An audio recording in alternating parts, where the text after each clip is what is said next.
বন্ধুরা, এই গল্পটা একটা এমন শিব ভক্তের যার জন্য ভগবান শঙ্কর সময়কে রিমোট কন্ট্রোলের মতো ফাস্ট ফরওয়ার্ড করে দিয়েছিলেন। অনেকদিন আগেকার কথা, যখন কেদারনাথ যাওয়া আসার রাস্তা আজকের মতো ছিল না। সেই সময় কেদারনাথ আর বদ্রীনাথ দর্শন করার জন্য মাইলের পর মাইল হেঁটে যেতে হতো। সেই সময় এরকম অনেক মানুষ ছিলেন যাদের অন্তিম লক্ষ্যই ছিল কেদারনাথ দর্শন করা। কিন্তু এই যাত্রা এত কঠিন ছিল যে অনেকে ওখানে যাওয়ার জন্য বাড়ি থেকে তো বেরোতো, কিন্তু আর বাড়িতে পৌঁছতে পারতো না। সেই সময় ভগবান শঙ্করের এক সত্যি ভক্ত ছিল, সত্যপ্রকাশ। ওর পরিবারে ওর স্ত্রী কমলা আর একটি যুবক ছেলে কাশীনাথ ছিল। আমি সিদ্ধান্ত নিয়েছি এবার আমি কেদারনাথ দর্শন করে আসব।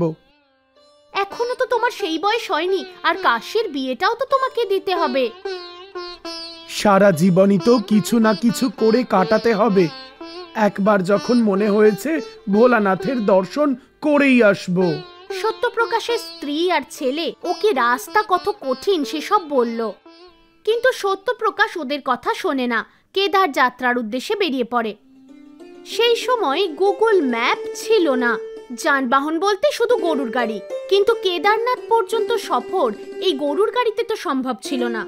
সত্যপ্রকাশ পায়ে হাঁটতে শুরু করলো, আর কিছুটা হাঁটার পর কেদারনাথ যাবার রাস্তা সবাইকেও জিজ্ঞাসা করতে থাকলো।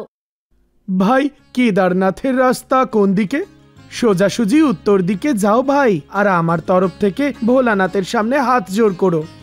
রাত হয়ে গেলে সত্যপ্রকাশ কোনো ধর্মশালাতে থেকে যেত, আর না হলে কোনো গ্রামবাসীদের ঘরে ও আশ্রয় নিয়ে নিত, কিংবা কোনো গাছের নিচে শুয়ে পড়তো। সব পদক্ষেপেই লোকজন ওকে কেদারনাথের রাস্তা বলতে থাকে।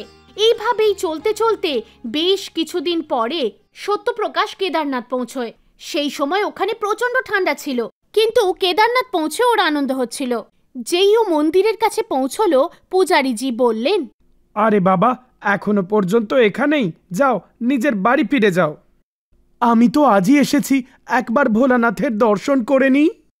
আরে বাবা, তুমি ভুল সময় এসেছ। দিওয়ালির পুজো 5 দিন আগে হয়ে গেছে, আর মন্দিরের কপাটও বন্ধ হয়ে গেছে। পুরনো মান্যতা অনুযায়ী কেদারনাথের দরজা প্রত্যেক বছর দীপাবলি পুজোর 2 দিন পরে, অর্থাৎ ভাইফোঁটার দিনে বন্ধ হয়ে যায়, আর অক্ষয় তৃতীয়ার দিন আবার খোলা হয়। মন্দিরের দরজা বন্ধ হয়ে যাওয়ার কথা শুনে সত্যপ্রকাশ খুব দুঃখী হয়ে যায় আর ফুপিয়ে ফুপিয়ে কাঁদতে শুরু করে।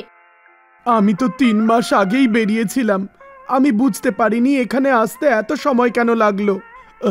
আপনি একবার মন্দিরের দরজা আমার জন্য খুলে দিন, ভোলে বাবাকে একবার দেখেই আমি চলে যাব।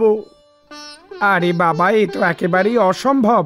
মন্দির খোলা এবং বন্ধ হওয়ার দিন সেই পাণ্ডব কাল থেকে চলে আসছে। আমি কেন? একে তো কেউই বদলাতে পারে না।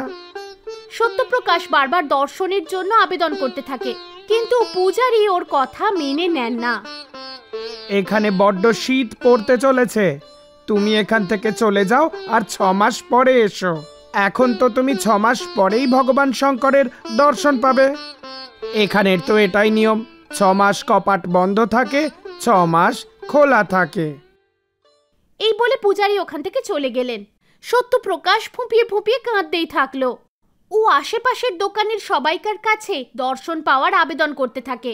ভাইয়া, আমি অনেক দূর থেকে 3 মাস ধরে যাত্রা করে এসেছি, কোনো উপায় বলো যাতে ভোলানাথের দর্শন পাই।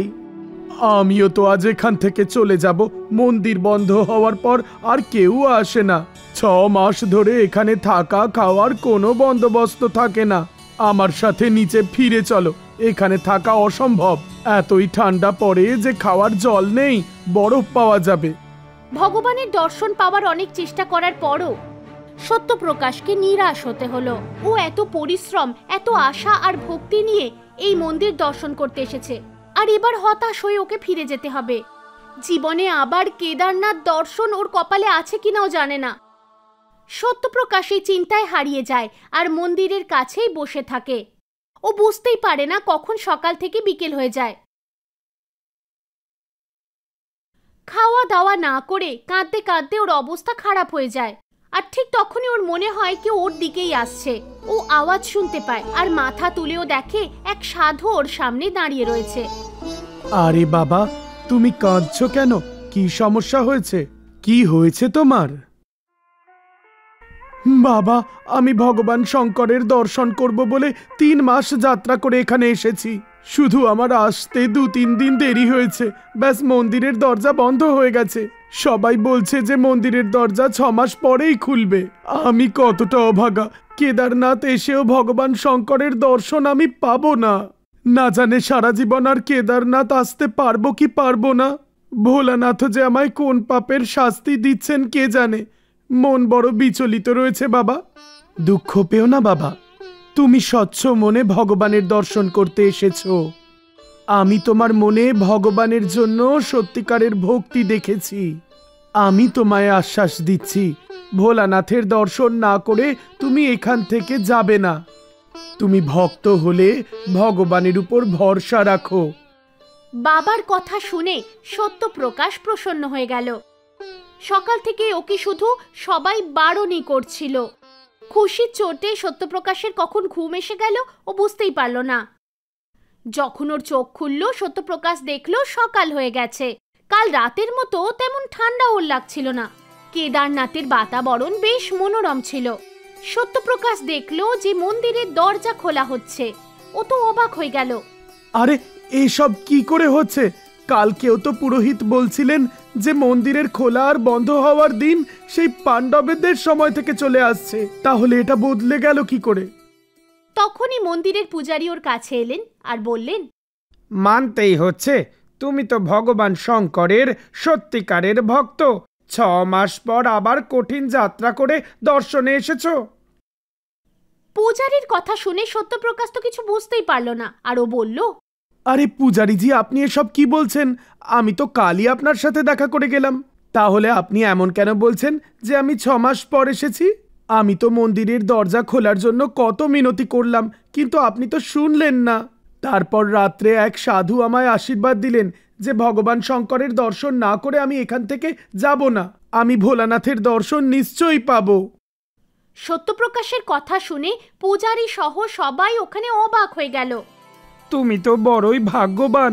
তুমি তো সাক্ষাৎ ভগবান শঙ্করকেই দেখেছো। উনি তোমার জন্য সময় আগে বাড়িয়ে দিয়েছেন। তোমার সাথে আমার 6 মাস পরেই দেখা হচ্ছে, আর মন্দিরের কপাটও 6 মাস পরেই খুলছে। আজ অক্ষয় তৃতীয়া। চলো, সব থেকে প্রথম তুমিই ভগবানের পূজা করো। হর হর মহাদেব। আশপাশের সবাই জয়ধ্বনি দিতে শুরু করলো। হর হর মহাদেব।